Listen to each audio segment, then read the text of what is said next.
સામાન્ય રીતે ખાનગી શાળામાં અભ્યાસ કરાવવો ગરીબ પરિવારો માટે આર્થિક રીતે મુશ્કેલ બની રહે છે, પરંતુ આરટીઈ યોજના દ્વારા આવા પરિવારોના બાળકો હવે ગુણવત્તાયુક્ત ખાનગી શિક્ષણ મેળવી રહ્યા છે. નર્મદા જિલ્લામાં ખાનગી 44 જેટલી શાળાઓમાં 267 બાળકો આરટીઈ યોજનાનો લાભ લઈ ભણી રહ્યા છે, જેમાં નર્મદા પોદાર લર્ન સ્કૂલ ભદામ ખાતે હાલમાં 28 વિદ્યાર્થીઓ આરટીઈ હેઠળ નિઃશુલ્ક શિક્ષણ મેળવી રહ્યા છે. આ વિદ્યાર્થીઓને માત્ર વર્ગખંડનું શિક્ષણ જ નહીં, પરંતુ computer lab, science lab, smart classroom, રમતગમતની આધુનિક સુવિધા, પુસ્તકાલય તેમજ વિવિધ સહ અભ્યાસિક પ્રવૃત્તિઓનો પણ સમાન લાભ મળી રહ્યો છે. શાળામાં અન્ય વિદ્યાર્થીઓની જેમ જ આરટીઈ હેઠળ અભ્યાસ કરતા વિદ્યાર્થીઓને પણ સન્માન, સમાન તક અને સમાન શિક્ષણ આપવામાં આવે છે.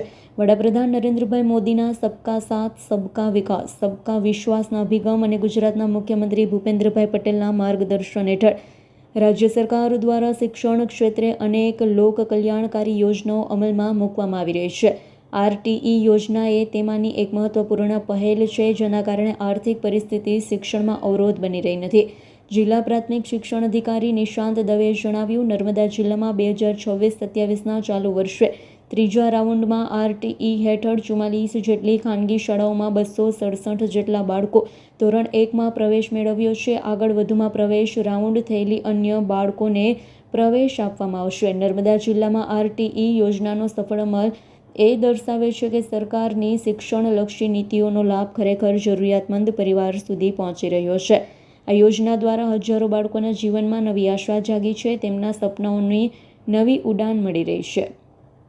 હાલમાં નર્મદા જિલ્લામાં કુલ 44 ખાનગી પ્રાથમિક શાળાઓમાં 267 વિદ્યાર્થીઓને આરટીઈ હેઠળ પ્રવેશ આપવામાં આવેલ છે. કુલ 3 રાઉન્ડની પ્રવેશ પ્રક્રિયા પૂર્ણ થયેલ છે અને વધુમાં પ્રવેશ પ્રક્રિયાના રાઉન્ડ શરૂ થઈ અન્ય વિદ્યાર્થીઓને પ્રવેશ આપનાર છે. અમારી શાળાની અંદર કુલ 28 વિદ્યાર્થીઓ આરટીઈ એટલે કે રાઇટ ટુ એજ્યુકેશનની સુવિધા અંતર્ગત ભણી રહ્યા છે અને અમારી શાળાની અંદર વિવિધ સુવિધાઓ જેમ કે computer lab, science lab, indoor sports room, outdoor sports માટેની વિવિધ સુવિધાઓ, આર્ટ એન્ડ ક્રાફ્ટ રૂમ અને મ્યુઝિક માટેની પણ ઘણી બધી સુવિધાઓ આવેલી છે. અને આઉટડોર સ્પોર્ટ્સની અંદર બાળકોને ખોખો, ક્રિકેટ, સ્કેટિંગ, વોલીબોલ જેવી ઘણી બધી રમતો પણ કોઈ પણ જાતના ભેદભાવ વગર દરેક બાળકને શીખવવામાં આવે છે. મારું નામ હીરકુમાર અજયભાઈ વસાવા છે. મેં 4થા ધોરણમાં ભણું છું. મને આરટીઈ હેઠળ મને આ સ્કૂલમાંથી એડમિશન મળ્યું હતું. આ સ્કૂલમાં મને બહુ જ સારો અભ્યાસ મળે છે. મને આ સ્કૂલ બહુ જ ગમી હતી. મને આ સ્કૂલમાં સૌથી વધારે તો અહીંયા ભણવાનું અને અહીંયા રમતગમતની છે ને બહુ જ બધા રૂમો છે, જૈસે કે સ્પોર્ટ રૂમ, આર્ટ રૂમ અને ગ્રાઉન્ડ. મને અહીંયા લાઇબ્રેરીમાં બુક રીડ કરવાની બહુ જ મજા આવે છે. મેં અહીંયા સંગીતમાં બહુ જ બધી પ્રાર્થના શીખી છે, जैसे कि हमको मन की शक्ति देना, हे मालिक तेरे बंदे हम, અને એવી બહુ જ બધી પ્રાર્થનાઓ.